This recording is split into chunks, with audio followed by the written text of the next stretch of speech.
The marble floors of the Whitmore estate gleamed under the morning light, reflecting a world of wealth that seemed to exist in a different dimension from the one where most people lived. Elena Vasquez moved through the grand hallway with practiced silence, her cleaning cartwheels barely making a whisper against the polished stone. She had learned long ago that invisibility was the greatest skill a domestic worker could possess in homes like these. The less you were noticed, the longer you kept your job. At 42 years old, Elena carried herself with a dignity that no amount of scrubbing or dusting could diminish. Before we jump back in, tell us where you're tuning in from, and if this story touches you, make sure you're subscribed, because tomorrow, I've saved something extra special for you. Her hands, though callous from years of labor, moved with a peculiar precision that suggested they had once been trained for something else entirely. Her dark eyes, often downcast in the presence of her employers, held depths of intelligence that she had learned to carefully conceal behind a mask of pleasant servitude. The Whitmore mansion sprawled across 15 acres in the hills overlooking San Francisco, a testament to the fortune that Theodore Whitmore had amassed through his tech empire. Whitmore Digital Solutions had revolutionized cloud computing infrastructure, making Theodore one of the youngest billionaires in Silicon Valley history. At 53, he ruled his business empire with an iron fist and expected the same unquestioning obedience in his personal domain. Elena had worked in the Whitmore household for nearly 3 years, one of a rotating staff of 12 who maintained the property. She arrived each morning at 6, worked until 3 in the afternoon, and returned to her small studio apartment in the Mission District where she lived alone. Her coworkers knew little about her beyond the fact that she was reliable, thorough, and never caused problems. She rarely joined them for lunch, preferring to eat alone in the staff room with a book that she always kept carefully hidden in her bag. On this particular morning, Elena was assigned to clean Theodore's private study, a task that was usually reserved for the head housekeeper but had fallen to her due to a staffing shortage. She pushed her cart through the double doors, taking in a vast room lined with leather-bound books that she suspected had never been opened. Theodore collected rare first editions the way some men collected cars, more for status than genuine appreciation. The desk dominated the center of the room, an imposing structure of mahogany that probably cost more than Elena made in a year. Papers were scattered across its surface in carefully organized chaos, financial reports and business proposals that represented decisions affecting thousands of employees. Elena began her work methodically, dusting the bookshelves first, working her way around the room's perimeter before approaching the more personal spaces. As she worked, her eyes inevitably drifted to the spines of the books. Philosophy, economics, political theory, volumes on leadership and innovation. Her fingers paused on a copy of Marcus Aurelius's Meditations, a particularly beautiful edition bound in burgundy leather. She couldn't help herself. Her hand reached out, pulling the book gently from the shelf. The pages fell open to a passage she had memorized years ago, words that had sustained her through darker times. She was so absorbed that she didn't hear the door open behind her. "What exactly do you think you're doing?" The voice was cold, sharp as a blade. Elena's heart lurched as she spun around, the book still in her hands. Theodore Whitmore stood in the doorway, his tall frame filling the space with an authority that needed no announcement. His silver hair was perfectly styled, his suit probably worth more than everything Elena owned combined. But it was his eyes that caught her, pale blue and absolutely glacial in their disapproval. "I'm sorry, Mr. Whitmore," Elena stammered, quickly replacing the book on the shelf. "I was just dusting." "I didn't mean to." "You weren't dusting," Theodore interrupted, striding into the room. "You were reading. Those books are valuable collector's items, not entertainment for the help." Elena felt her face flush with shame and something else, something that burned hotter than embarrassment. It was the familiar sting of being reminded of her place, of being reduced to nothing more than her current circumstances. She forced herself to look down, to play the role she had perfected over the years. "Of course, sir. It won't happen again." Theodore moved to his desk, his attention already shifting away from her as if she were merely an inconvenient interruption to his morning. "See that it doesn't. I expect professionalism from my staff, not curiosity about things that don't concern them." Elena returned to her work, her movements now stiff with tension. She could feel Theodore's presence in the room like a physical weight, monitoring her every action. She dusted the desk carefully, avoiding the papers, focusing on the edges and corners. That's when she saw it.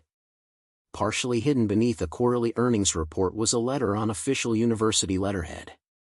The header read Stanford University Department of Sociology. Elena's trained eye caught fragments of text as she dusted around it, words that made her pulse quicken despite herself. Research proposal. Economic inequality. Labor exploitation in domestic service industries.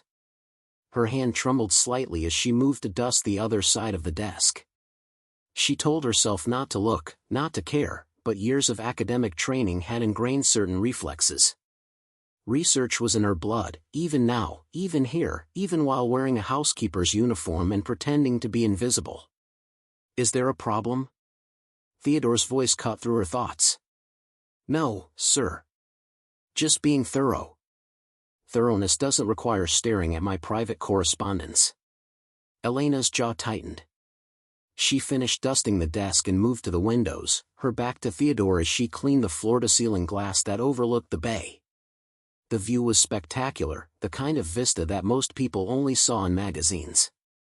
From up here, the city looked like a toy model, all the struggle and suffering reduced to pretty patterns of light and architecture. You've been working here for how long now?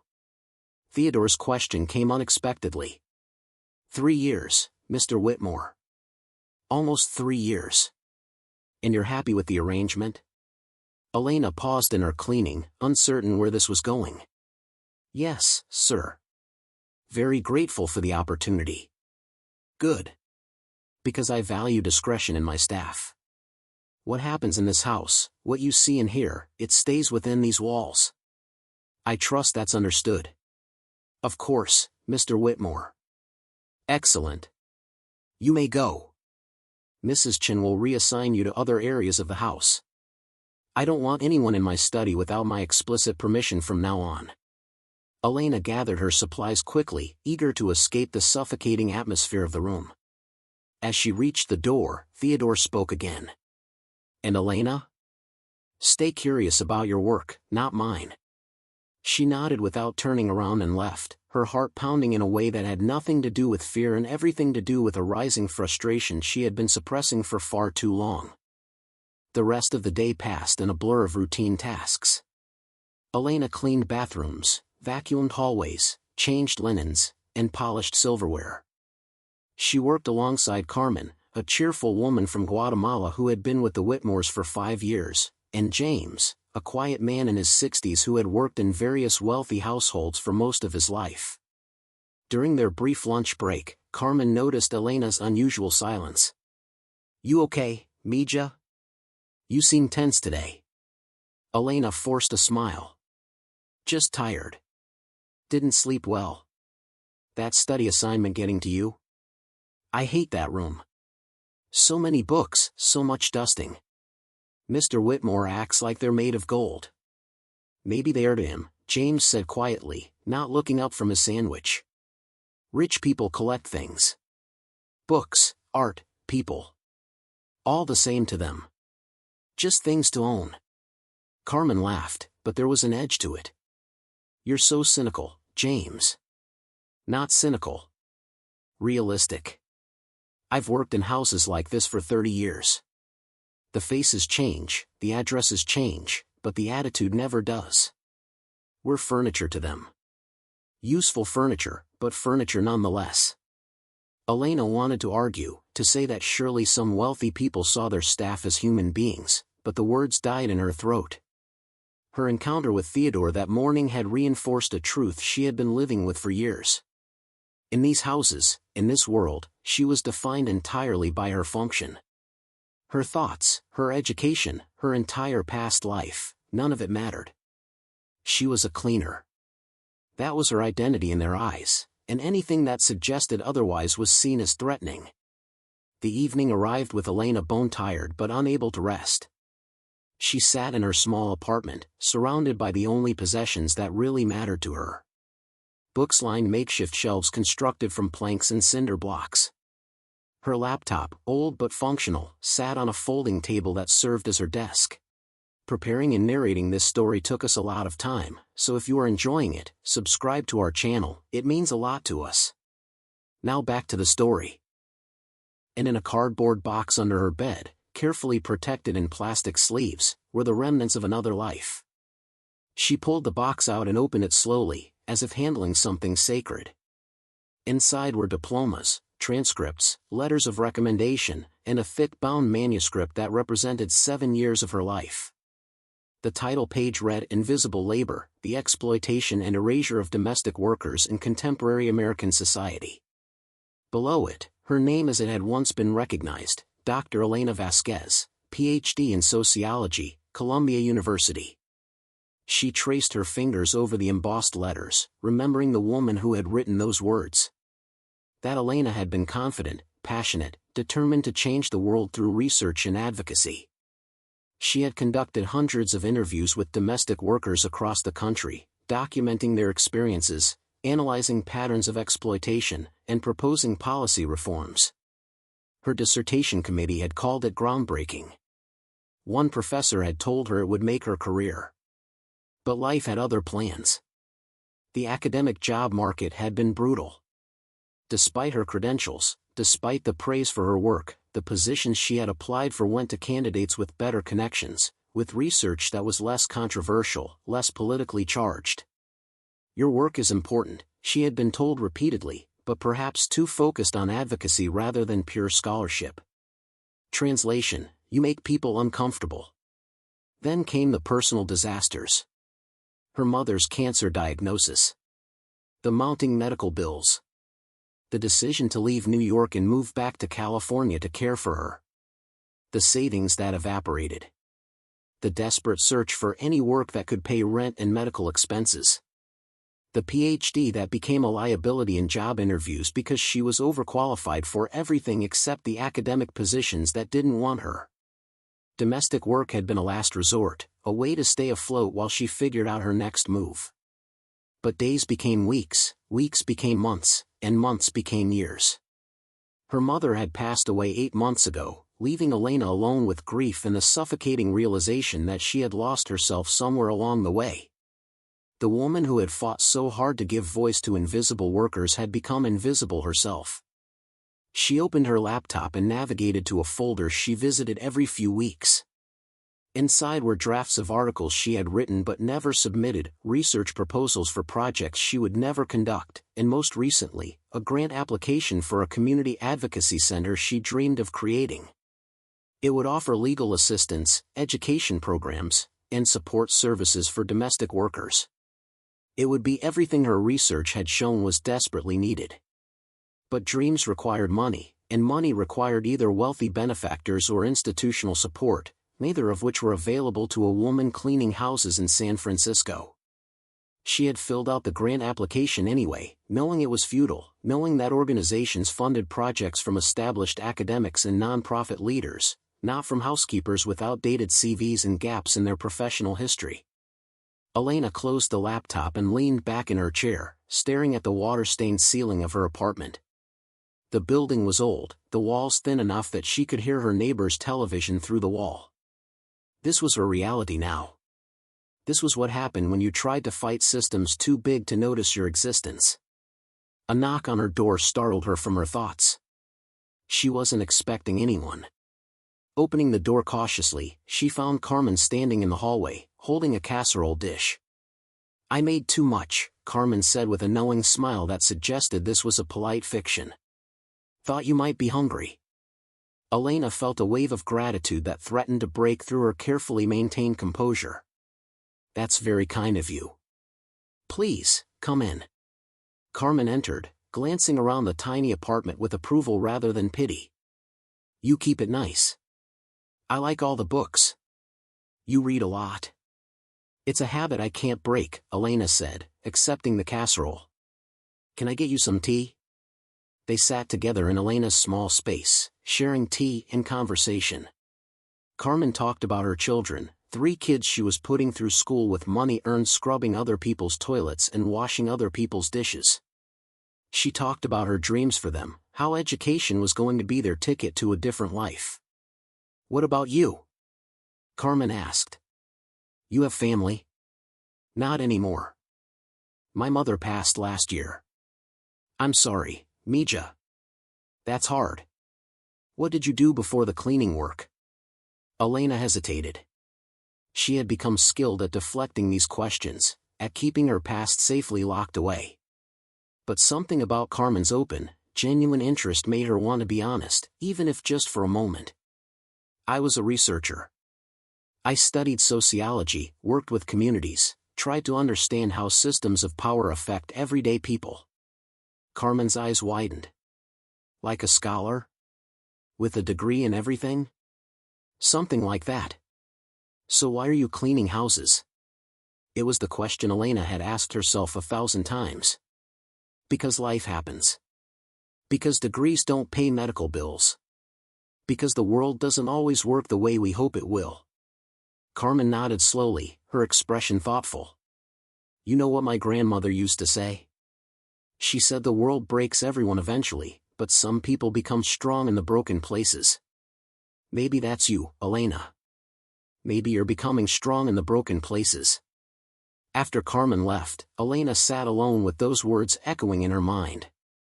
Strong in the broken places. It was a nice thought, poetic even. But she didn't feel strong. She felt tired. She felt like a fraud every time she put on her uniform and pretended that her thoughts didn't extend beyond dusting and mopping. She felt like she was suffocating under the weight of her own unused potential.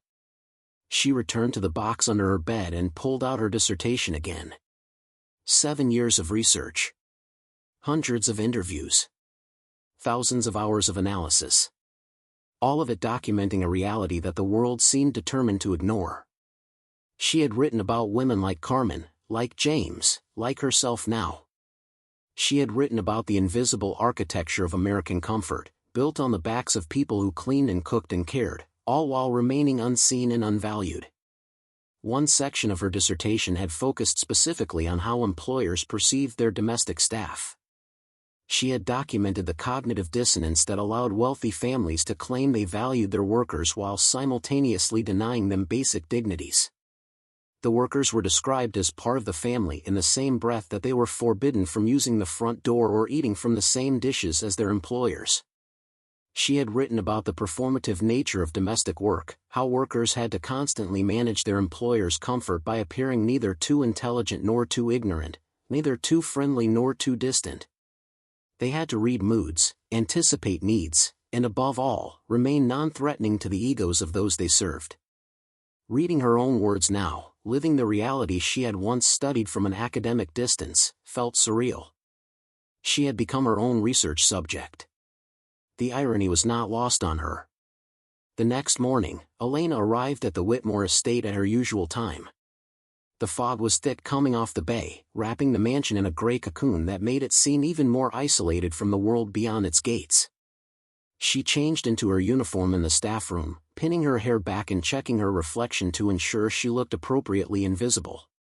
Mrs. Chen, the head housekeeper, was waiting with the day's assignments. She was a stern woman in her late 50s, originally from Hong Kong, who ran the household staff with military efficiency. "Elena, you'll be working the East Wing today. Guest rooms need full service. The Whitmores are hosting a dinner party tomorrow night, and everything must be perfect." "Of course, Mrs. Chen." "And Elena? Mr. Whitmore mentioned you were in his study yesterday. He's particular about that space. No one goes in there without clearance from now on. Understood?" "Yes, ma'am." Elena spent the morning working through the guest rooms, each one larger than her entire apartment. She changed linens, dusted antique furniture, cleaned bathrooms that sparkled like jewelry stores. The monotony of the work allowed her mind to wander, a dangerous habit she had tried to break but never quite managed. She thought about the letter she had seen on Theodore's desk. A Stanford research proposal about labor exploitation. The irony was thick enough to choke on. Here was a man who benefited directly from the exploitation of workers, funding academic research about that very exploitation. It was the kind of contradiction that would have made excellent material for a paper if she were still in a position to write such things. Around midday, Elena was dusting a hallway when she heard voices coming from the conservatory, a glass-enclosed garden room that Mrs. Whitmore used for her morning tea. Elena slowed her movements, not intentionally eavesdropping but not exactly trying to avoid it either. "The university is being ridiculous about this," Theodore's voice carried clearly. "They want me to fund research that essentially criticizes people like me. Do they not see the irony? Well, that's academia for you, dear." This was Vivian Whitmore, Theodore's wife, her voice carrying the cultivated smoothness of old money in private schools. "They bite the hand that feeds them and call it intellectual integrity. The proposal is about domestic labor exploitation. They want to interview household staff, document working conditions, publish findings that will inevitably paint employers in a negative light. And they want me to pay for it." Vivian laughed, a sound like crystal tinkling. "So tell them no. Fund something else. God knows there are enough researchers desperate for money. Find one studying something less inconvenient. It's not that simple." The university president specifically requested this. Apparently the researcher is some rising star in their sociology department. Turning it down would cause political problems I don't need right now. Elena's heart was pounding. She should move away, should make her presence known before she heard more. But she was frozen, caught between professional self-preservation and burning curiosity. "Then fund it and ignore the results," Vivian said dismissively. "Whatever they find, it's not like anyone who matters will care. These academic studies come out all the time, and nothing ever changes. The world needs people to clean houses and serve meals. That's just how things work." "True enough. I'll have my assistant draft a response. Keep them happy, maintain the relationship with Stanford. It's all just theater anyway." Elena heard movement and quickly pushed her cart down the hall, her pulse racing. She found an empty bedroom and closed the door behind her, leaning against it as she tried to steady her breathing. She felt sick. Not just because of the casual dismissal she had just heard, but because of the deeper truth it revealed. Nothing ever changes. That's what Vivian had said, and she was right. Elena had spent years researching and documenting exploitation, had poured her heart into work that she believed could make a difference. And for what? So people like Theodore Whitmore could fund research they had no intention of taking seriously? So wealthy families could point to studies and say, "Yes, isn't that terrible," before going back to treating their staff like sophisticated appliances? She thought about her dissertation sitting in a box under her bed.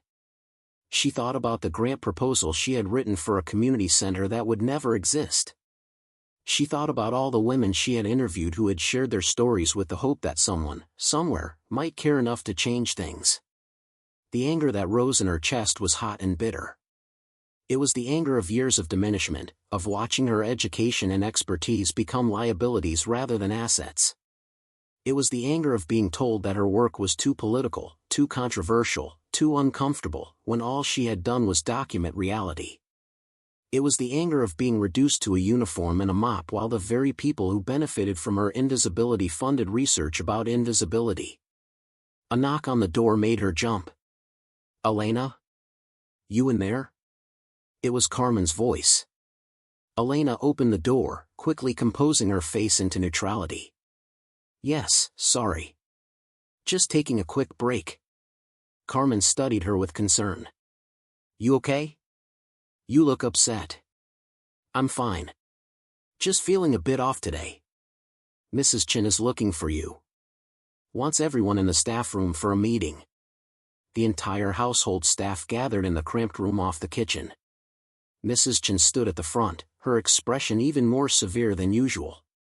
Beside her was a face Elena didn't recognize, a young woman in her 30s with dark hair pulled into a tight bun, wearing a conservative suit and carrying a tablet. "Everyone, this is Dr. Jennifer Morrison," Mrs. Chin announced. "She's a researcher from Stanford University.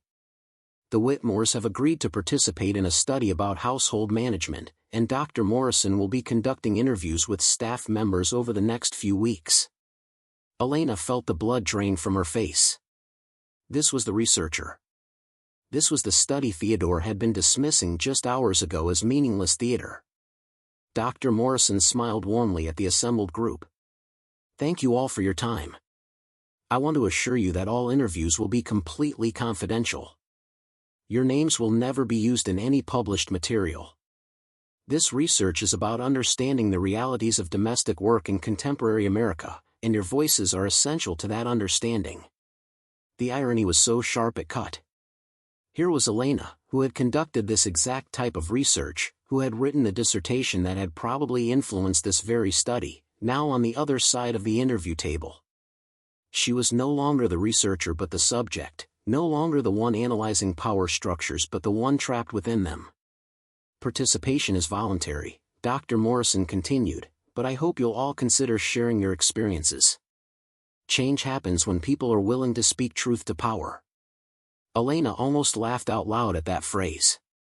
Speak truth to power. She had built her entire academic career on that principle. She had believed in it with every fiber of her being. And where had it gotten her? Wearing a housekeeper's uniform while someone else did the research she should have been doing. After the meeting, Dr. Morrison approached several staff members individually, scheduling interview times. When she reached Elena, her smile was friendly and professional. Would you be willing to participate? I'm particularly interested in speaking with staff members who have worked in multiple households. It helps me understand patterns across different environments. Elena wanted to refuse. The thought of sitting through an interview, of carefully censoring her words and performing ignorance about concepts she had spent years studying, was almost unbearable. But refusing would draw attention, would mark her as uncooperative or difficult. Sure, I can do that. Wonderful. How about Thursday afternoon? I'll coordinate with Mrs. Chen to make sure it doesn't interfere with your work. Thursday. 2 days away. 2 days to prepare herself for the performance of a lifetime, to become the perfect research subject for someone studying the very dynamics she herself had spent years analyzing. That evening, Elena returned to her apartment and did something she hadn't done in months. She opened a bottle of wine, poured herself a generous glass, and pulled out her dissertation. She read through her methodology section, her interview protocols, her analytical framework. She had been so careful, so ethical in her approach to research. She had worked hard to ensure her subjects felt comfortable and safe sharing their experiences. Now she would be on the receiving end of those carefully crafted questions, and she would have to lie. She would have to pretend to be less educated, less aware, less capable of critical analysis than she actually was. Because if Dr. Morrison knew the truth, if anyone in that house knew the truth, everything would fall apart. The woman with a PhD couldn't be trusted to clean bathrooms. The scholar of labor exploitation couldn't be allowed to remain working in a situation she was qualified to critique. Her education, her expertise, her entire identity would become a threat rather than an asset. She thought about Theodore's dismissive comments about the research, about Vivian's casual certainty that nothing would ever change. They were right, in a way. Studies came out all the time. Reports were published. Articles were written. And yet the fundamental structures remained unchanged because the people with power to change them had no incentive to do so. But they were also wrong. Change did happen, just not in the ways that academic research imagined. Change happened when individuals refused to remain invisible, when they claimed their own narratives and demanded to be seen. The question was whether Elena had the courage to be that person, whether she was willing to risk everything for a truth that might not matter to anyone but herself. She refilled her wine glass and stared at the title page of her dissertation. Dr. Elena Vasquez. That name felt like it belonged to someone else now, someone from a different life. But it was still her name. The work was still her work. And the truths she had documented were still true, perhaps more true now that she lived them every day. Thursday came too quickly. Elena arrived at work with her stomach in knots, her mind running through possible scenarios and responses. She had rehearsed her performance carefully, deciding how much truth she could safely reveal, how much of herself she could show without revealing too much. Dr. Morrison had set up in a small office adjacent to the library, a space normally used for household administration. When Elena knocked on the open door, the researcher looked up with a welcoming smile. "Elena, thank you so much for making time for this. Please, have a seat. Can I get you anything? Water? Coffee? Water would be nice, thank you." The room was arranged to feel less intimidating, chairs positioned at angles rather than across a desk, a small table with the recorder placed unobtrusively to the side. Elena recognized the setup from her own research days. Create comfort, establish trust, make the subject feel heard rather than interrogated. "So before we begin, I want to reiterate that everything you share here is confidential. Your name won't be used, and I'll make sure nothing you say can be traced back to you. This isn't about getting anyone in trouble. It's about understanding the realities of domestic work from the perspective of the people who do it." Elena nodded, her hands folded carefully in her lap. She was acutely aware of every gesture, every expression, maintaining the persona of a simple housekeeper who was perhaps a bit nervous about being interviewed. "Let's start with some basic background. How long have you been working in domestic service?" "About 3 years now. Since I moved back to California." "And before that? What did you do?" This was the moment. Elena could deflect, could claim she had just done odd jobs or worked in retail. That would be the safe answer. But something in her rebelled against making herself smaller than she was. "I took care of my mother. She was sick." It wasn't a lie. It just wasn't the complete truth. "That must have been difficult. And after she passed, you entered domestic work?" "Yes. I needed steady income and this job became available." "How did you find it?" "Through an agency. Word of mouth. A friend knew someone who knew someone." The interview continued with questions about daily tasks, working conditions, relationships with employers and other staff. Dr. Morrison was skilled at her job, asking open-ended questions, offering sympathetic responses, creating space for Elena to share more than she intended. "Do you feel respected in your work?" Dr. Morrison asked. Elena paused, considering her answer carefully.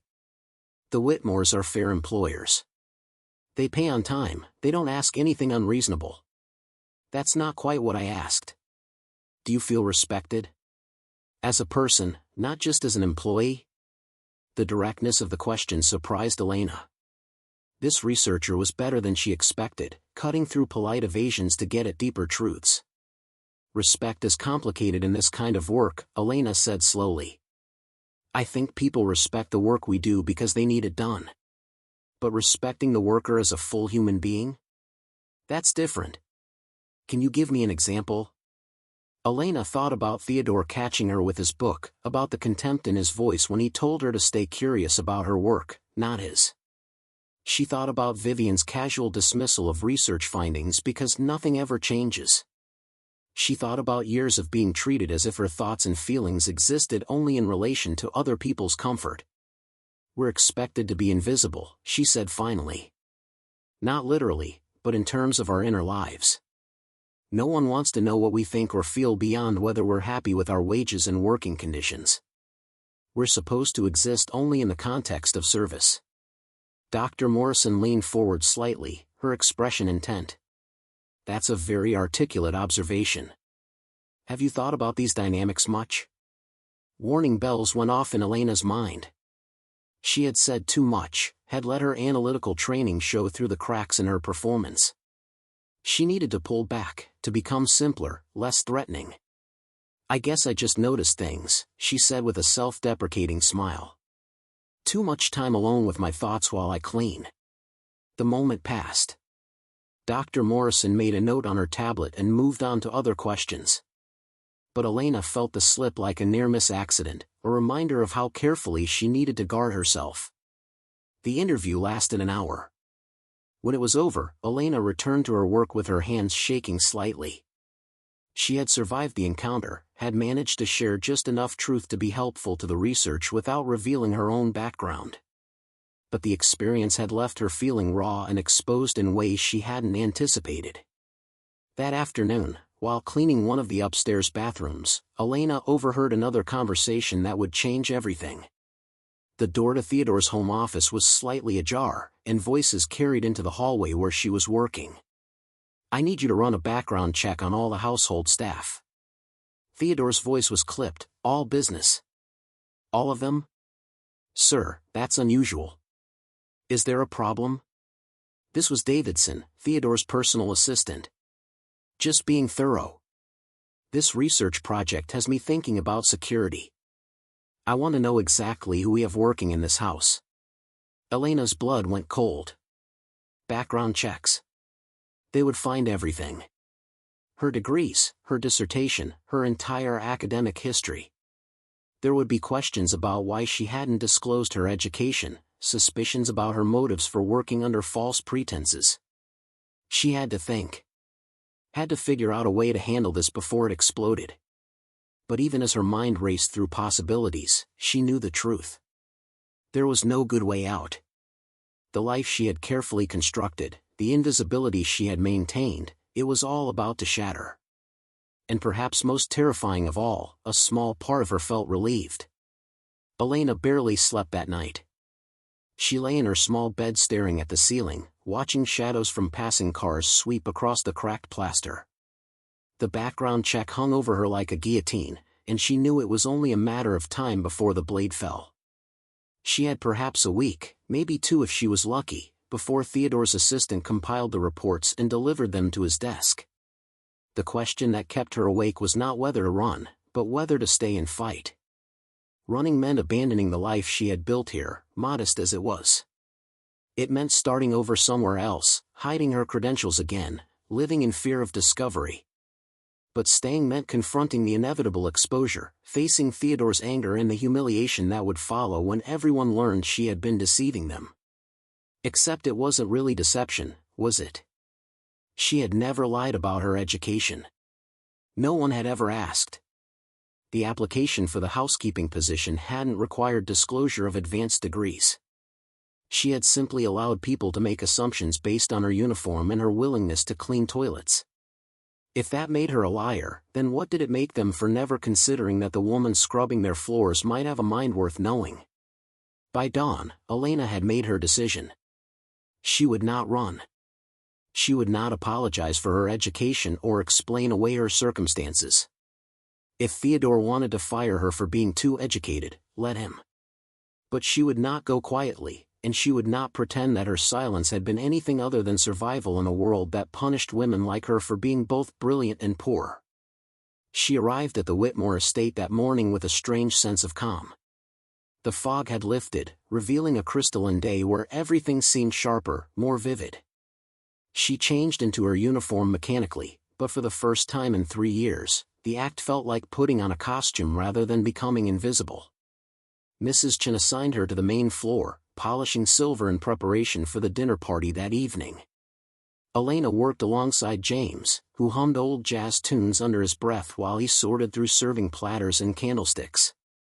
"You seem different today," James observed quietly. "Calmer somehow. Usually you're wound tight as a spring." Elena glanced at him, surprised he had noticed. James rarely spoke beyond pleasantries, maintaining the kind of professional distance that came from decades of service. But his eyes were kind, and there was understanding in them that suggested he saw more than he let on.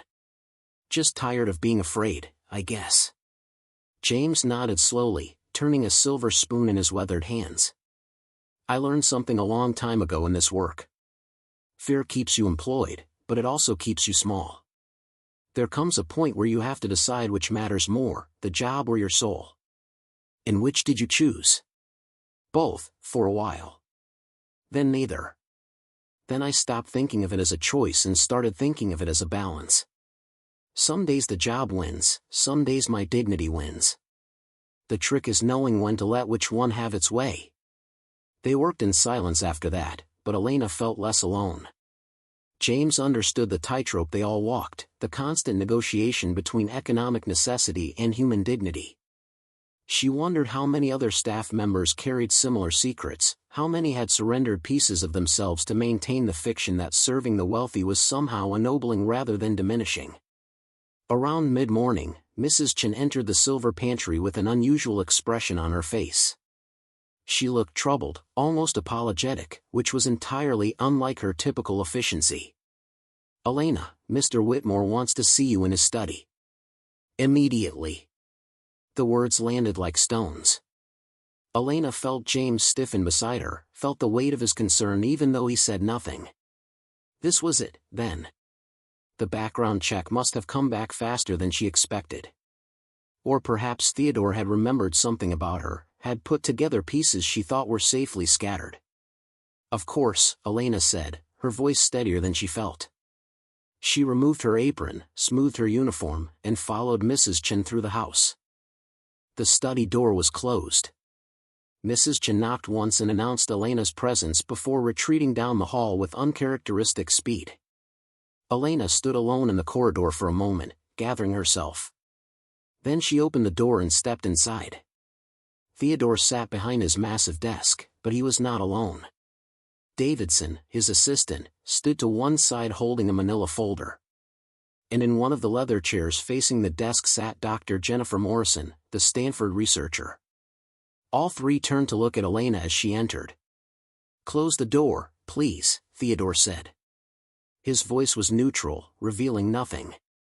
Elena did as instructed, then stood just inside the room, hands clasped in front of her. She would not sit unless invited. She would not speak first.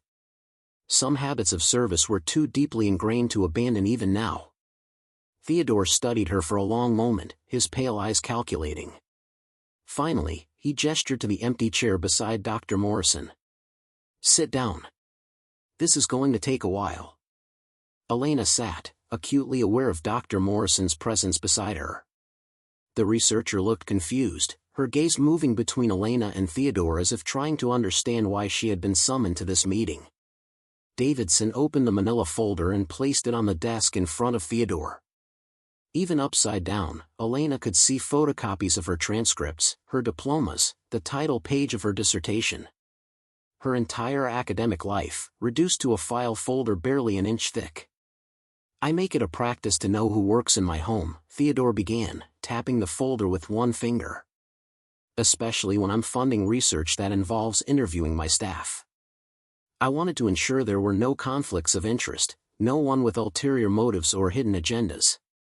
He paused, letting the words hang in the air. Elena said nothing.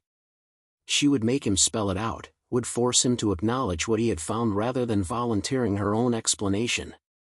Imagine my surprise when the background check on Elena Vasquez revealed not a simple housekeeper with limited education, but Dr. Elena Vasquez, holder of a PhD in sociology from Columbia University, with a dissertation specifically focused on exploitation of domestic workers in contemporary America. Dr. Morrison gasped audibly. She turned to stare at Elena with an expression of shock and something else, something that might have been awe or might have been anger. Elena kept her eyes on Theodore, refusing to be the first to look away. "I see," Elena said quietly. "And what exactly would you like me to say?" "I'd like you to explain why someone with your credentials is scrubbing my toilets instead of teaching at a university or working for a think tank. I'd like to know why you concealed your education from everyone in this household. And I'd very much like to understand whether your presence here has anything to do with Dr. Morrison's research project." The accusation in his voice was clear. He thought she was a plant, a spy sent to infiltrate his household and gather damaging information. The irony would have been funny if it weren't so painful. "I had nothing to do with bringing Dr. Morrison here," Elena said firmly. "I didn't even know about this research project until 3 days ago when Mrs. Chen announced it. As for why I'm working as a housekeeper, the answer is simple and mundane. I needed money. This job pays rent and puts food on the table. That's the entire explanation." "That's ridiculous," Theodore snapped. "Someone with a PhD from Columbia doesn't end up cleaning houses unless they're running from something or hiding something. Which is it?" Elena felt anger flare hot in her chest. How dare he reduce her circumstances to moral failure or criminal intent? How dare he assume that economic desperation was somehow suspicious rather than the predictable outcome of a system designed to value credentials only when they came wrapped in the right kind of privilege? I'm not running from anything except poverty, Elena said, her voice sharp now. Do you want to know the truth, Mr. Whitmore? The whole ugly truth? I graduated with my PhD 8 years ago. My dissertation was praised by my committee. I applied for every academic position I was qualified for. Do you know how many interviews I got? 3. Do you know how many job offers? 0. She was standing now, though she didn't remember rising. The words poured out of her like water from a broken dam, years of frustration and humiliation finally finding voice. I was told my research was too political, too focused on advocacy, too likely to make donors uncomfortable. One search committee chair told me directly that my work, while interesting, didn't fit their department's mission of maintaining positive relationships with the business community. Translation: I made rich people look bad, and academia runs on rich people's money. Theodore's expression had shifted from suspicion to something harder to read. Dr. Morrison sat frozen, her face pale. So I adjunct taught for poverty wages while applying for administrative positions, non-profit jobs, anything that would use my skills. I was routinely told I was overqualified for entry-level positions and underexperienced for senior roles. Then my mother got cancer. The medical bills destroyed what little savings I had. I moved back here to care for her, and suddenly I wasn't just overqualified, I was geographically undesirable with a gap in my CV that made me look unemployable. Elena's hands were shaking, but she didn't try to hide it. My mother died 8 months ago, leaving me with debt and no career prospects. So yes, Mr. Whitmore, someone with a PhD from Columbia ends up cleaning houses. Not because they're running from something or hiding something, but because the American dream is a lie told to people like me to keep us compliant while people like you benefit from our labor and our silence. The silence that followed was absolute. Elena realized she had just committed professional suicide, but she found she didn't care. The truth had teeth, and she was tired of keeping them caged. Dr. Morrison spoke first, her voice barely above a whisper. Dr. Vasquez, I read your dissertation. It's cited in my literature review. Your work on performative invisibility and cognitive dissonance in employer-worker relationships, it shaped my entire theoretical framework. Elena turned to look at her properly for the first time. The younger woman's face showed genuine distress, as if she had just discovered she had committed some terrible breach of ethics. I interviewed you, Dr. Morrison continued. I asked you questions about your own area of expertise and you performed ignorance. You let me think I was educating you about concepts you literally wrote about. Why? Because telling the truth would have gotten me fired, Elena said simply. Because admitting I have a PhD while working as a housekeeper would have made everyone uncomfortable. You would have felt awkward interviewing me. Mrs. Chin would have questioned whether I could still be trusted to do my job without analyzing everyone. And Mr. Whitmore would have done exactly what he's doing now, assume I had ulterior motives simply for being educated while poor. Theodore finally spoke, his voice carefully controlled. You're right. I did assume that. I apologize. The apology surprised Elena enough that she sat back down. She had expected anger, threats, immediate termination. She had not expected acknowledgement of his own prejudice. But that doesn't resolve the situation, Theodore continued. You have to understand my position. I'm funding research into labor practices in households like mine. I've just discovered that one of my own staff is an expert in this exact field, someone whose work apparently influenced the very research I'm funding. That's not just awkward, Dr. Vasquez. It's a massive conflict of interest. Only if you assume I came here with an agenda, Elena countered. I didn't. I came here desperate and broke, willing to do any work that would keep me housed and fed. Yes, I'm a scholar of domestic labor. Yes, I've spent years studying the exact dynamics I now live. Does that make my presence here dishonest? Or does it just make my research more valid than ever? Dr. Morrison leaned forward, her professional curiosity clearly overriding her shock. How has it been? Living the research you once studied? Has it changed your understanding? Elena laughed, but there was no humor in it. Changed it? It's demolished and rebuilt it entirely. When I was conducting research, I thought I understood. I interviewed hundreds of workers, documented their experiences, analyzed patterns of exploitation. I thought I was seeing clearly. She paused, organizing her thoughts. But there's a difference between studying oppression and living it. When I was a researcher, I could be outraged on behalf of my subjects, advocate for change, return to my office in my life. Now I am the subject. Every day I perform the kind of invisibility I once wrote about. Every day I navigate the cognitive dissonance of serving people who would never consider me their equal. And every day I understand more deeply why nothing changes. Why doesn't it? Theodore asked. The question seemed genuine, not rhetorical. Because change requires the people with power to voluntarily diminish that power. You're a perfect example, Mr. Whitmore. You're funding research into labor exploitation while employing people under conditions that research will critique. You'll read Dr. Morrison's findings, perhaps feel momentarily uncomfortable, maybe even make minor adjustments to appear more ethical. But will you fundamentally change the power dynamic? Will you pay your staff enough that they could actually leave if they wanted to? Will you treat us as intellectual and moral equals rather than convenient services? Theodore's jaw tightened. I pay fair wages. I provide benefits. I don't mistreat my staff. Fair according to whom? You pay what the market demands, which is as little as you can get away with while still maintaining quality service. As for mistreatment, you don't have to be cruel to be exploitative. The system itself is exploitation. You have so much wealth that you literally cannot spend it all while paying other human beings poverty wages to maintain your comfort. That's not personal cruelty. It's structural violence. Those are strong words, Dr. Vasquez. They're accurate words, Mr. Whitmore. And they're words from my dissertation that you're currently funding someone else to rediscover. Dr. Morrison had been typing notes frantically on her tablet. Now she looked up, her expression troubled. This is unprecedented.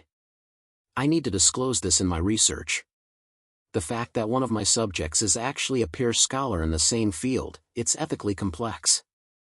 Do what you need to do, Elena said. I imagine I'll be unemployed by the end of this conversation anyway. Theodore stood abruptly and walked to the window overlooking the bay. He stood there for a long moment, hands clasped behind his back. When he turned around, his expression was unreadable. You're not fired, he said. Not yet, anyway. But this situation cannot continue as it has been. Dr. Morrison, you'll need to exclude Dr. Vasquez's interview from your data set. The conflict of interest is too significant. Understood, Dr. Morrison said. Theodore turned his attention fully to Elena. As for you, I'm not sure what to do. Part of me wants to terminate your employment immediately. You deceived us about your qualifications. I never lied, Elena interjected. No one asked about my education. The application didn't require disclosure of advanced degrees. I simply didn't volunteer information that would have made me unemployable. That's semantics and you know it. No, it's survival. And the fact that you see survival strategies as deception says everything about the power dynamic I've been describing. Theodore moved back to his desk but didn't sit. He seemed agitated, working through something in his mind. Finally, he spoke. What if I offered you a different position? Something that actually uses your education and expertise? Elena stared at him, certain she had misheard. Excuse me? I'm serious. You clearly have valuable knowledge about labor practices, organizational dynamics, worker perspectives. My company could use that expertise. I'm constantly dealing with HR issues, worker satisfaction problems, efficiency concerns. What if you consulted for Whitmore Digital Solutions? Helped us develop better policies and practices? The offer hung in the air between them, tempting and terrifying in equal measure. Elena's mind raced through implications. It would solve her financial problems, give her work that matched her training, restore some sense of professional identity. But at what cost? You want to hire me to help you exploit your workers more efficiently? Elena asked slowly. To use my research to make people more comfortable with their own exploitation? That's not what I'm suggesting. Isn't it? You're not offering to fundamentally change your business model.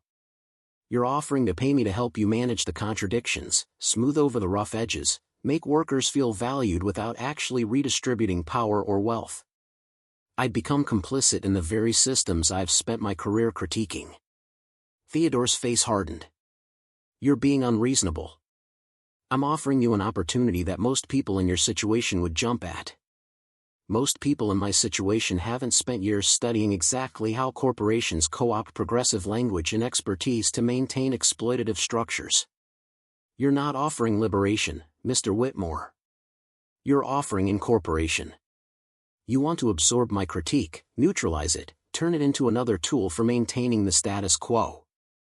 So what would you rather do? Continue scrubbing toilets while nursing your intellectual purity? That seems like a waste of your education. Maybe it is, Elena admitted. But at least when I'm scrubbing your toilets, I'm not pretending that exploitation can be reformed away with better HR policies and worker satisfaction surveys. At least I'm not selling out everything I believe for the comfort of a salary and the illusion that I'm making a difference. Dr. Morrison had been silent through this exchange, but now she spoke up.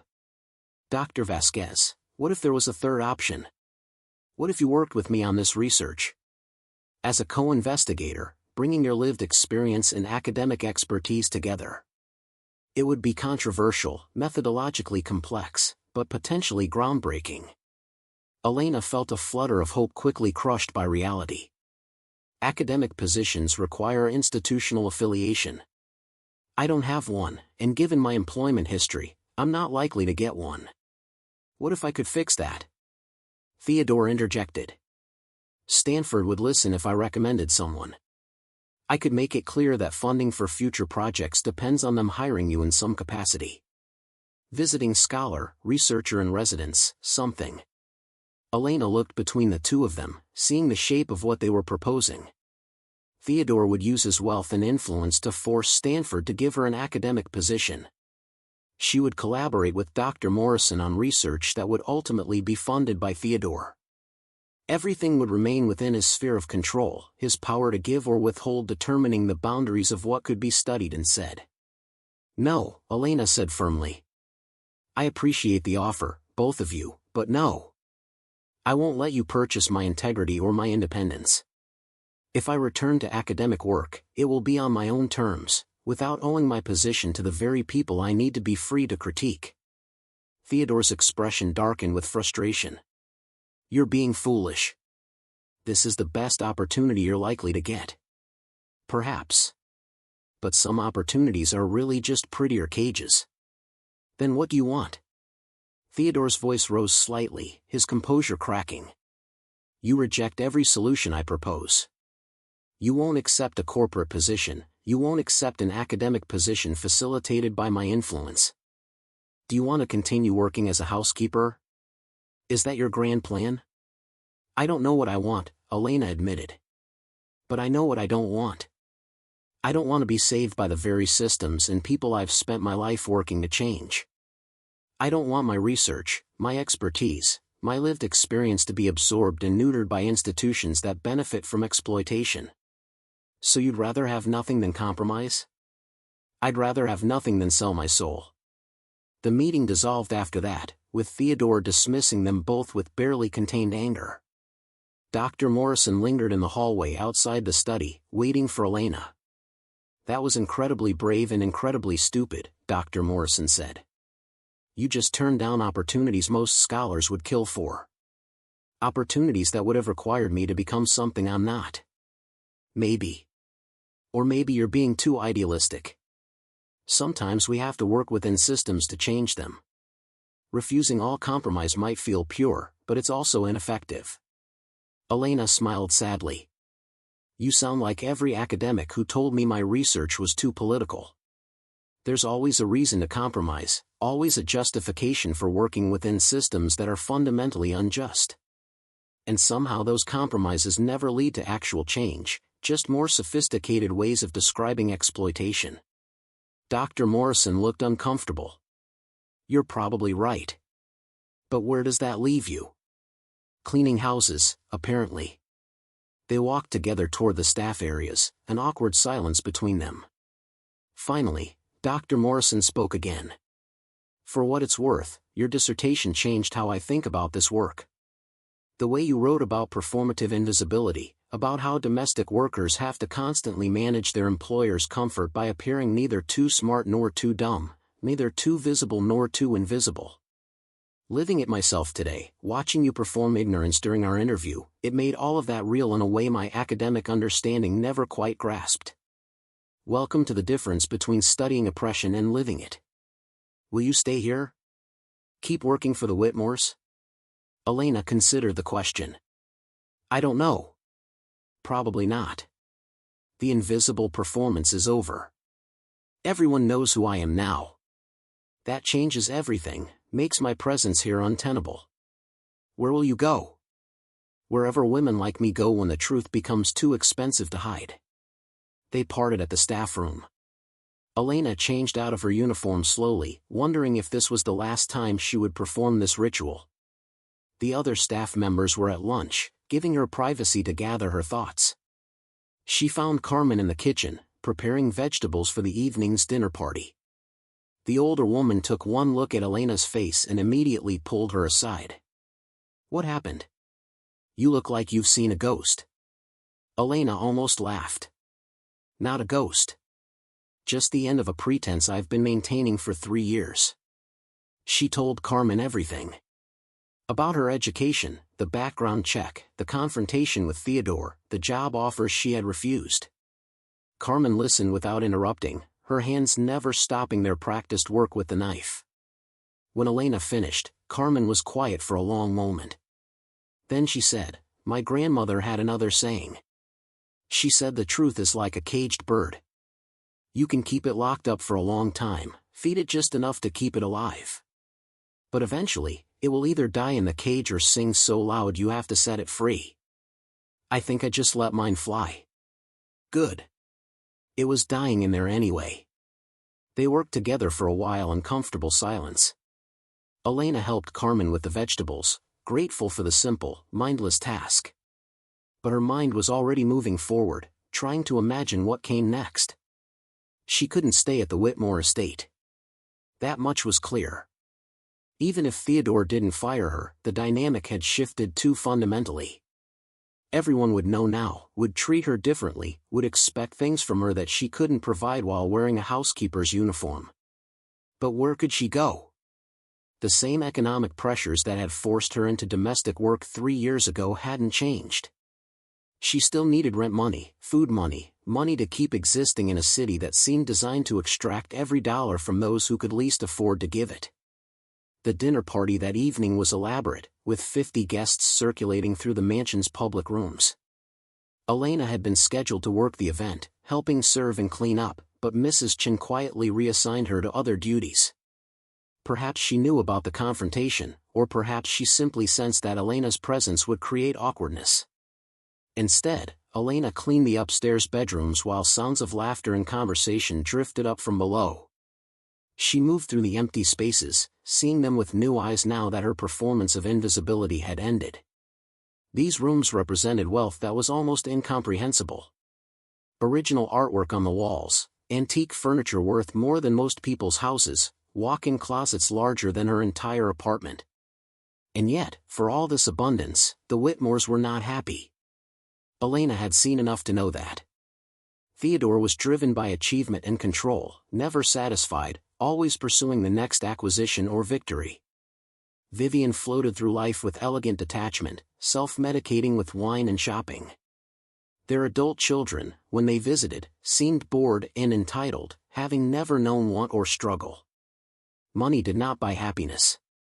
Elena had always known that intellectually. But living in close proximity to this much wealth while experiencing her own poverty had taught her something deeper. Money bought options, security, the luxury of not having to perform survival every single day. It bought power, influence, the ability to shape the world according to your preferences. And that power, left unchecked, inevitably led to exploitation of those with less. She thought about Theodore's offer to use her expertise to improve his company's labor practices. It had been tempting, more tempting than she wanted to admit. The salary would have changed her life materially. But she had been right to refuse. Working for him would have required her to believe that exploitation could be reformed rather than abolished, that better management could somehow make unjust power relations acceptable. Elena had spent too many years studying these dynamics to fall for that seduction. Every corporation that hired consultants to improve worker satisfaction was really just buying expertise and maintaining control while appearing enlightened. Every diversity and inclusion initiative that didn't come with fundamental redistribution of power and wealth was just performance, a way of absorbing critique without actually changing structures. She finished her work around midnight, after the last guests had departed and the catering staff had packed up. The house was quiet again, returned to its usual state of hollow magnificence. Elena changed out of her uniform for what she suspected was the last time. In the staff room, she found an envelope waiting for her. Inside was a check signed by Theodore Whitmore for $20,000 and a brief note. Consider this severance pay and an apology. You were right about more than I was ready to admit. I hope this helps you find your way back to the work you were meant to do. Elena stared at the check, emotions warring inside her. $20,000 was more money than she had seen at once in years. It would pay off her debts, give her time to figure out her next move without immediate financial pressure. It was generous, far more than legally required. It was also guilt money, conscience money, a way for Theodore to feel better about benefiting from her labor while acknowledging the injustice of her circumstances. It was exactly the kind of individual charity that allowed wealthy people to avoid confronting systemic problems. Give enough to one person to ease your discomfort, but not enough to threaten the structures that create poverty in the first place. But Elena also knew she couldn't afford the luxury of refusing it. Pride and principles didn't pay rent. The check represented breathing room, opportunity, a chance to rebuild without the constant panic of immediate survival. She would take it, use it, and refuse to feel grateful in the way Theodore probably expected. She left the Whitmore estate in the early morning hours, walking down the long driveway toward the gate. The fog had returned, thick and cold, wrapping everything in gray obscurity. Behind her, the mansion disappeared into the mist, a monument to wealth built on foundations of invisible labor. Elena thought about all the women like her who moved through that house unseen, their thoughts and dreams and capabilities hidden behind uniforms and professional invisibility. She thought about Carmen and James and all the others who had learned to make themselves small to survive in a world that valued them only for their service. And she thought about her dissertation, sitting in a box under her bed, gathering dust while the truths it contained remained unspoken except in academic journals that no one with actual power would ever read. She had spent years documenting exploitation, interviewing workers, analyzing systems. She had produced what her committee called groundbreaking research. And yet nothing had changed. The same structures remained, the same injustices continued, the same people suffered while others profited. Maybe that was the real lesson of these 3 years. Academic research, no matter how rigorous or insightful, couldn't change systems when the people with power to change them had every incentive to maintain the status quo. Knowledge wasn't enough. Truth wasn't enough. Something more was needed, though Elena wasn't yet sure what that something was. She reached the gate and paused, looking back one last time at the estate disappearing into fog. Tomorrow she would deposit Theodore's check. She would pay her debts and figure out her next steps.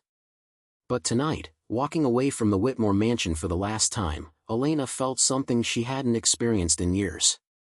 She felt free. 3 months passed before Elena understood what freedom actually meant. It wasn't the romantic notion she had imagined while walking away from the Whitmore estate in the fog. Freedom, she discovered, was both liberation and terror, possibility and paralysis, a blank canvas that demanded she figure out what to paint on it. Theodore's check had cleared her debts and covered 6 months of rent, giving her time she hadn't possessed in years. Time to think, to read, to remember who she had been before survival became her only occupation. She spent the first weeks doing almost nothing, sleeping late and wandering the city like a tourist in her own life. The absence of constant anxiety felt strange, unsettling, as if she had grown so accustomed to panic that peace felt like a warning sign. But gradually, purpose began to crystallize. Elena started attending community meetings in the Mission District, listening to organizers discuss housing rights and worker protections. She visited day laborer centers and talked with women who cleaned offices at night for cash under the table. She reconnected with former colleagues from her research days, cautiously testing whether the academic world might have space for her again. The answer was complicated. Her dissertation advisor, Professor Margaret Chen, met her for coffee at a small shop near the university. Margaret was in her 60s now, her hair completely silver, but her eyes still held the fierce intelligence that had first drawn Elena to study with her. "I wondered what happened to you," Margaret said after they had settled with their drinks. "You just disappeared after your mother got sick. I tried to reach out, but your email bounced and your phone was disconnected." Elena explained the past 3 years in broad strokes, leaving out the most humiliating details but being honest about where she had ended up. Margaret listened with the same focused attention she had once brought to dissertation drafts, occasionally asking clarifying questions but mostly just absorbing the story. "So you've been living your own research," Margaret said finally. "That's both tragic and oddly perfect. How did it change your understanding?" "Everything and nothing," Elena replied. "The analysis in my dissertation was accurate. The patterns I documented are real. But there's a difference between understanding exploitation intellectually and feeling it in your body every day. The performance of invisibility I wrote about, I became an expert at it. Too much of an expert. And now? Now I don't know. I have this window of financial stability, maybe 6 months before I need to worry about money again. I want to use it for something meaningful, but I'm not sure what. Academia clearly doesn't want me.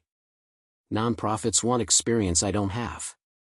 Advocacy organizations are all volunteer positions or poverty wages." Margaret stirred her coffee thoughtfully.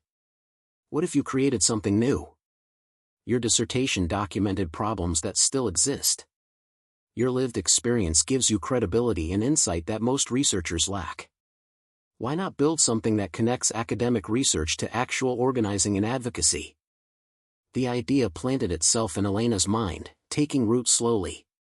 She spent the next week sketching out possibilities, researching funding sources, talking to community organizers about what kind of support would actually help rather than just duplicate existing services. What emerged was a vision for a worker center specifically focused on domestic laborers, combining legal aid, education programs, and participatory research. Workers would help design studies about their own conditions, would be trained to collect and analyze data, would use research findings to support organizing campaigns and policy advocacy. It would blur the lines between research and activism, between studying exploitation and fighting it. Elena wrote a proposal and submitted it to foundations that funded labor organizing. She expected rejection or silence. Instead, she received an email from the Sanchez Foundation, a progressive fund that supported grassroots movements. They wanted to meet. The interview took place in a modest office in Oakland. Elena sat across from 2 program officers, both women of color who had backgrounds in organizing rather than traditional philanthropy. She presented her proposal, emphasizing how the center would be worker-led and focused on building power rather than just documenting problems. "We like this," said Maria Sanchez, the foundation's director. "We've been looking for projects that take research seriously but don't get stuck in academic mode. The fact that you have a PhD but spent 3 years as a housekeeper, that gives you perspective we don't often see." "I'm not sure my credentials matter much anymore," Elena said honestly. "I've been out of academic work for too long. My CV has a giant hole in it that makes me look unemployable to most institutions." "Good," Maria replied. "We're not interested in people who fit neatly into institutional boxes. We're interested in people who understand power because they've been on the receiving end of it. Your proposal suggests you get that in a way most researchers don't." The Sanchez Foundation offered a 2-year grant to launch the Worker Center. It wasn't enough to pay Elena a large salary, but it was enough to rent space, hire a small staff, and begin building programs. Elena signed the agreement with hands that shook slightly, overwhelmed by the sudden reality of her own ambition. Finding space proved challenging. Landlords in San Francisco wanted first and last month's rent plus security deposits that consumed most of the grant money. Elena walked neighborhood after neighborhood, checking bulletin boards and asking around, until she found a lead from an unexpected source. Carmen from the Whitmore estate had stayed in touch through occasional text messages. When Elena mentioned her search for space, Carmen connected her with Father Miguel at Our Lady of Guadalupe Church. The church had a community hall that sat empty most weekdays. Father Miguel agreed to rent it for a fraction of market rate, impressed by Elena's vision and her willingness to serve Spanish-speaking workers who often had nowhere else to turn. The hall was far from perfect. The heating was temperamental, the furniture was donated and mismatched, and the roof leaked when it rained hard. But it had character and it had heart, and most importantly, it was theirs. Elena hung a banner across the entrance reading Centro de Trabajadoras Domésticas and opened the doors. The first few weeks were slow. A handful of women came, mostly through Carmen's network, curious but cautious. They had learned not to trust offers of help, had experienced too many programs that promised much and delivered little. Elena didn't push. She made coffee, offered the space for whatever they needed, and listened when they wanted to talk. Gradually, trust built. Women started coming regularly, bringing friends and coworkers. They shared stories of wage theft, harassment, dangerous working conditions. Elena took notes but also encouraged them to document their own experiences, teaching basic research methods and analysis. This wasn't about extracting their stories for academic papers. This was about giving them tools to understand patterns in their own exploitation and evidence to demand change. One afternoon, a young woman named Isabella arrived at the center in tears. She had been working for a family in Pacific Heights for 2 years, caring for their elderly mother and cleaning their home. They had promised her legal sponsorship, had said they would help her bring her daughter from Mexico once her papers were in order. But now they were refusing to pay her final month's wages, claiming she had stolen jewelry that had actually been misplaced. Elena listened to the full story, taking careful notes. Then she asked, "Do you have any written agreement with them? Any texts or emails about your wages or the sponsorship promise?" Isabella nodded, pulling out her phone. She had screenshots of text messages discussing her pay rate, the sponsorship process, even messages where the employer admitted finding the supposedly stolen jewelry in their own dresser drawer. "This is evidence," Elena said. "Good evidence. With your permission, we can file a wage claim with the labor commissioner and potentially pursue charges of false accusation. But it means going up against a wealthy family who will probably hire expensive lawyers." "I don't care," Isabella said fiercely. "I'm tired of being scared. I'm tired of them treating me like I'm nothing." The case became the center's first major advocacy project. Elena connected Isabella with a pro bono attorney and helped document everything. The employer's lawyers tried to intimidate Isabella into dropping the claim, but she held firm. When the case went before the labor commissioner, Elena testified as an expert witness on typical patterns in domestic employment, using her academic credentials to give weight to Isabella's experience. The commissioner ruled in Isabella's favor, ordering the employers to pay not just the stolen wages but penalties for retaliation and false accusation. It wasn't a fortune, but it was justice, and word spread quickly through networks of domestic workers. The center that had helped Isabella win became known as a place where workers could fight back. More women came forward with their own cases. Elena hired 2 part-time staff members, both former domestic workers who brought lived experience and community connections. They developed workshops on workers' rights, on documentation strategies, on organizing within households without losing jobs. The center became part legal clinic, part organizing hub, part community center. Dr. Jennifer Morrison reached out 6 months after the center opened. Her research had been published in a prestigious sociology journal, and she wanted to share the findings with Elena. They met at the Worker Center, where Jennifer seemed simultaneously impressed and uncomfortable with the space. "Your influence is all over my analysis," Jennifer admitted. Even though I couldn't directly cite your interview, your dissertation shaped how I understood everything I was seeing. But Elena, I have to be honest. The research is being praised in academic circles, but it's not changing anything. The families I studied read the findings, said they were interesting, and went right back to their usual practices. Elena wasn't surprised. Research alone never changes systems. It can provide evidence, frame arguments, shift discourse. But actual change requires organizing, requires building power among the people being exploited. That's what we're trying to do here. Can I help? Jennifer asked. I know I'm not part of this community, and I don't want to co-opt what you're building. But I have access to university resources, connections to other researchers, grant opportunities. There must be some way I can be useful. They worked out an arrangement. Jennifer would help connect the center to academic networks while respecting the community-led nature of the work. She would facilitate partnerships between university researchers and domestic workers who wanted to conduct their own studies. She would use her institutional position to amplify the center's advocacy without taking credit for their organizing. It was an uneasy alliance, bridging worlds that often spoke past each other. But Jennifer proved genuinely committed to working in solidarity rather than as a savior, and her connections opened doors that had been closed to Elena.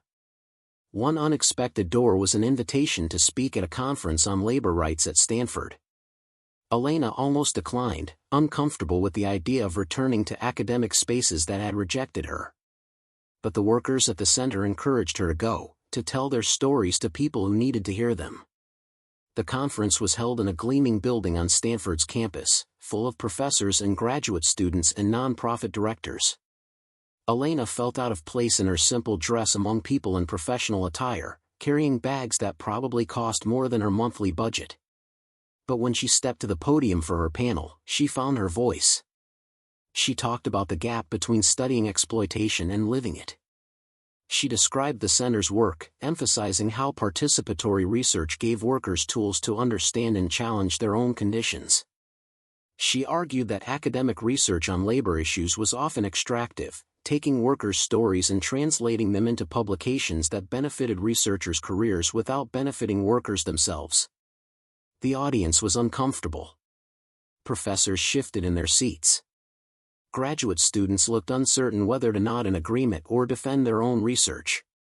But when Elena finished, the applause was genuine, and several people approached her afterward with questions and interest in collaboration. One person who didn't approach was Theodore Whitmore. Elena hadn't known he would be there, but she spotted him in the back of the auditorium, sitting alone and watching intently. When their eyes met, he gave a small nod that might have been acknowledgement or respect or simply recognition. After the panel, Theodore waited in the hallway. Elena considered walking past him, but curiosity won. That was a powerful talk, Theodore said without preamble. You were right about me. About what I was trying to do by offering you that job. I wanted to absorb your critique, make it safe and manageable. I appreciate the acknowledgement, Elena replied carefully. But awareness doesn't mean much without changed behavior. Are you paying your household staff more now? Giving them real power in how your home is run? Theodore looked uncomfortable. I've made some adjustments. Better wages, more benefits. But fundamentally changing the power dynamic, I'm not sure that's possible within the employer-employee relationship. There will always be an asymmetry. Exactly. Which is why the relationship itself is the problem, not just how it's managed. But most wealthy people aren't ready to hear that. No, we're not, Theodore agreed. Because hearing it would require us to confront how our comfort depends on other people's exploitation. That's not a confrontation most of us are willing to have. They stood in awkward silence for a moment. Then Theodore spoke again. For what it's worth, I've been following your worker center. I've seen the press coverage of some of your cases. You're doing important work. We're doing necessary work, Elena corrected. Important suggests it's somehow optional or extra.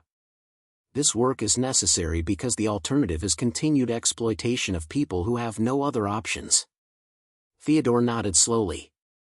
Would you accept a donation to the center? A significant one, enough to expand your programs? Elena had anticipated this question and had her answer ready. No. I won't take money from someone who continues to benefit from the same exploitation we're fighting. That's not purity politics. It's strategic. Taking your money would compromise our independence and give you power over work that needs to be free from exactly that kind of power. Even if refusing means struggling for funding? Even if taking the money could help more workers? Even then. Because the struggle matters. The independence matters. If we can't build this movement without relying on wealthy benefactors, then we're not really building power. We're just creating another service that depends on the benevolence of people who profit from the status quo. Theodore looked at her with something that might have been admiration or might have been frustration. You're uncompromising. I'm not sure whether that's your greatest strength or your greatest weakness. Maybe it's both, Elena acknowledged. But I've spent enough time compromising, making myself smaller and safer. I'm done with that. They parted without animosity but without resolution. Elena watched him leave, thinking about the distance between them that no amount of conversation could bridge. Theodore was a fundamentally decent person trapped in an indecent system, unwilling to give up the benefits that system provided him. And she was someone who had lived on the other side of that system and could never unsee what it cost. The worker center continued to grow.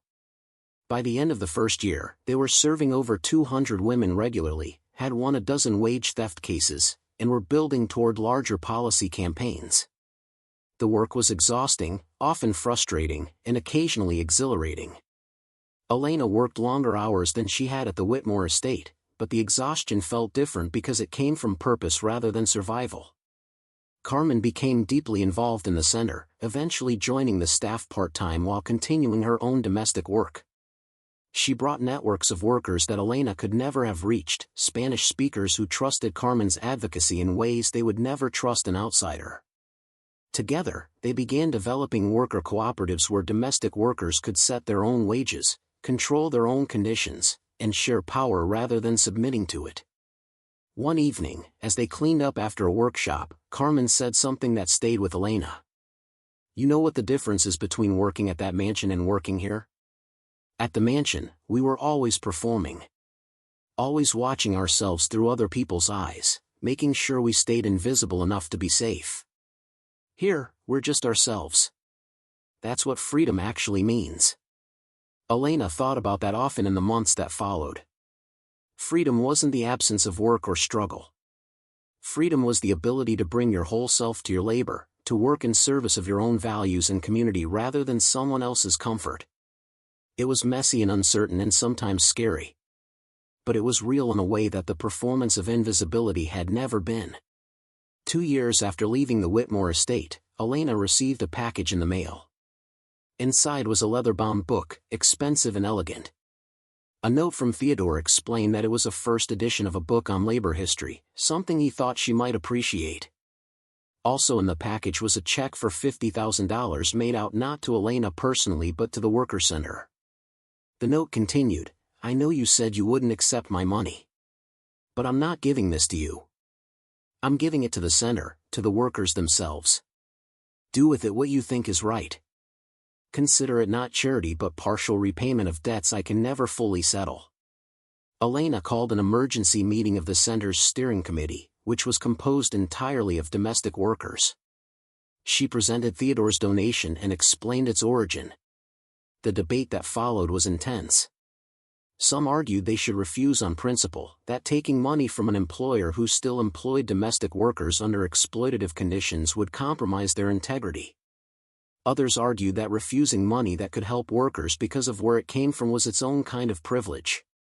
The women who cleaned houses didn't have the luxury of turning down resources that could expand services, win more cases, build more power. Finally, Maria, a woman who had been with the center from the beginning, spoke up. I think we take the money. Not because we're grateful to him, but because it's ours. He made that money off the labor of people like us. Taking it back isn't compromise. It's justice. The vote was close, but ultimately they accepted the donation. Elena sent Theodore a brief note thanking him but also making clear that this didn't absolve him of responsibility to change his own practices. His response was simple: understood. The work continues on all sides.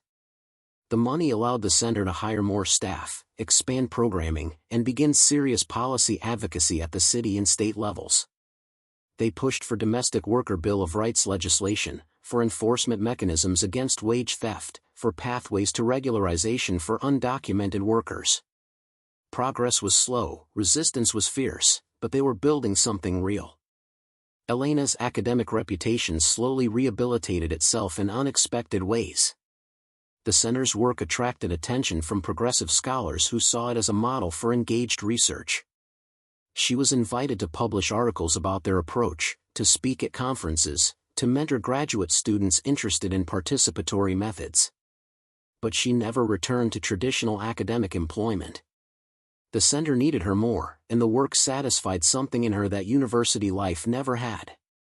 On the third anniversary of the center's founding, they held a celebration in the church hall. Over 300 people came, filling the space beyond capacity. There were workers who had won cases, allies who had supported the organizing, families who had benefited from the services. Carmen gave a speech in Spanish about transformation and collective power. Isabella, who had won that first wage theft case, talked about learning to fight back. When it was Elena's turn to speak, she found herself unexpectedly emotional. She talked about the journey that had brought her to this work, about learning the difference between studying oppression and resisting it. She talked about the women who had taught her what solidarity actually meant, who had shown her that expertise came in many forms. "I used to think my PhD was my greatest accomplishment," Elena said. "I worked for 7 years on research I believed would change the world. And when that didn't work out the way I hoped, when I ended up cleaning houses instead of changing policies, I thought I had failed." She paused, looking around the room at faces that had become family. "But I was wrong. My dissertation documented exploitation.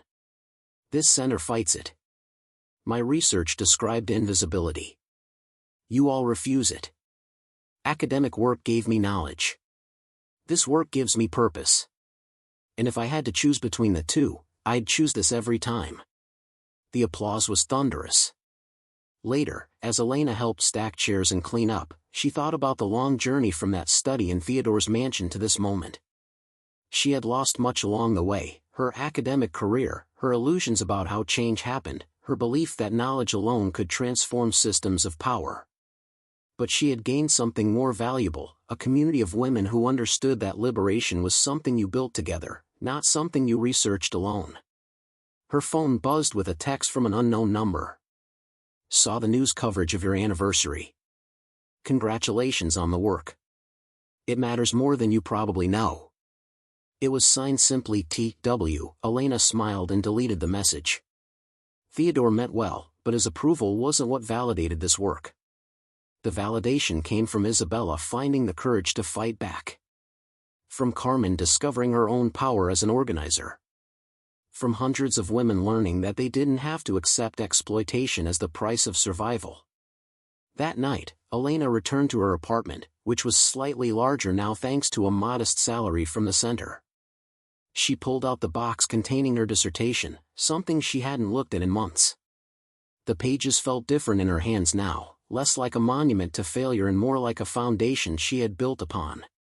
She opened her laptop and began writing, not an academic article but a reflection on the past 3 years. She wrote about the distance between theory and practice, about how living your research changed what you understood. She wrote about the necessity of giving up institutional validation to build something real. She wrote about learning that expertise without solidarity was empty, but solidarity without expertise was incomplete.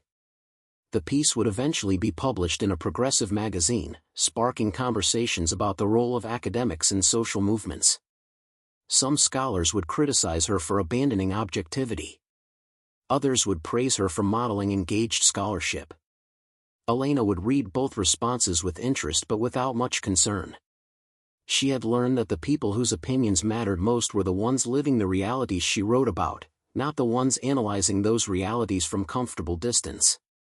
Years later, when people asked Elena about her unusual career path, from promising academic to housekeeper to organizer, she would say that it wasn't really 3 different lives but one continuous education. Her PhD taught her to analyze power. Domestic work taught her to feel it. And organizing taught her to challenge it. All 3 were necessary. None were sufficient alone. The Worker Center continued long after Elena eventually stepped back from daily operations, having trained new leadership from within the community it served. The model spread to other cities, other movements, other groups of workers learning to claim their own power. And occasionally, late at night, Elena would think about Theodore Whitmore and wonder whether he ever really understood the lessons of that confrontation in his study. She suspected he didn't, not fully. People embedded in systems of power rarely could see those systems clearly enough to truly challenge them. But maybe that was okay. Maybe transformation didn't require everyone to change completely. Maybe it just required enough people to refuse the old rules, to insist on their own humanity, to build alternatives that made exploitation less inevitable and resistance more possible. Elena's story became part of the center's mythology, told to new workers as evidence that PhDs and housekeepers weren't different types of people but the same people under different circumstances. Her dissertation eventually found new life as a foundation for organizing curricula, its academic language translated into tools that workers could use. And sometimes, when the work felt overwhelming and change seemed impossible, Elena would remember walking away from the Whitmore estate in the fog, choosing uncertainty over compromise. That choice had cost her much and given her more. It had shown her that education meant nothing without courage, that expertise mattered only when placed in service of justice, and that the most important research was the kind you conducted with your life rather than just your mind. These were lessons no university could teach, truths that could only be learned through living them. And so the work continued, as it always would, carried forward by women who refused to remain invisible, who understood that their labor had value beyond what employers chose to pay, and who knew that power was something you built together or didn't build at all. Up next, you've got 2 more standout stories right on your screen. If this one hit the mark, you won't want to pass these up. Just click and check them out.